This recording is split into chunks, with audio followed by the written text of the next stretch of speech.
Hello friends, I am C X Jain और आज हम जीएसटी लॉ कमेटी के एक इंपॉर्टेंट प्रपोजल के बारे में बात करेंगे जो अभी तो सिर्फ एक प्रपोजल है, लेकिन अगर इन नियर फ्यूचर वो एक्सेप्ट हो जाता है then it can be a big relief for the genuine buyers.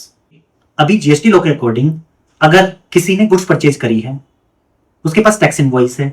उसने गुड्स रिसीव करी है, उसने पेमेंट भी कर दी है, उसके टूबी में आईटीसी रिफ्लेक्ट कर रहा है, लेकिन बाद में जीएसटी डिपार्टमेंट को मिलता है कि सप्लायर ने टैक्स डिपार्टमेंट को जब डिपॉजिट नहीं किया है, तो इस केस में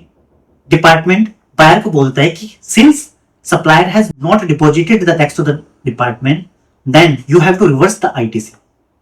अब सोचिए यहां पर बायर के लिए कितनी बड़ी हार्डशिप है कि वो कैसे पता करे कि सप्लायर ने जीएसटी डिपार्टमेंट को डिपॉजिट कर दिया है कि नहीं। उसके पास क्या इंफॉर्मेशन होती है? उसके पास सिर्फ यही इंफॉर्मेशन होती है, सप्लायर का GST number, tax invoice,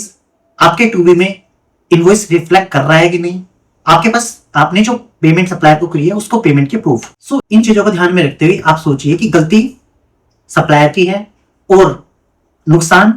buyer का। तो इसी हार्डशिप को दूर करने के लिए, इसी हार्डशिप को डिस्कस करते हुए जीएसटी लॉ कमेटी एक प्रपोजल लेके आएगी जिसमें उसने जेन्युइन बायर्स के हित के लिए बात करी है। इफ बायर के पास प्रॉपर डॉक्यूमेंटेशन है और पेमेंट के प्रूफ हैं, इस केस में आपका आईटीसी रिवर्स नहीं होगा बल्कि सप्लायर को चेज किया जाएगा टू पे द टैक्स। बट अभी सिर्फ ये एक प्रपोजल है, जब तक अप्रूव नहीं हो जाता है तब तक करंट लॉ ही प्रिवेल करेगा और एक बायर को चाहिए कि वो अभी अपने सेलर की प्रॉपर ड्यू डिलिजेंस करे सो दैट एक जेन्युइन बायर को हार्डशिप या लिटिगेशन फेस ना करनी पड़े। Thank you.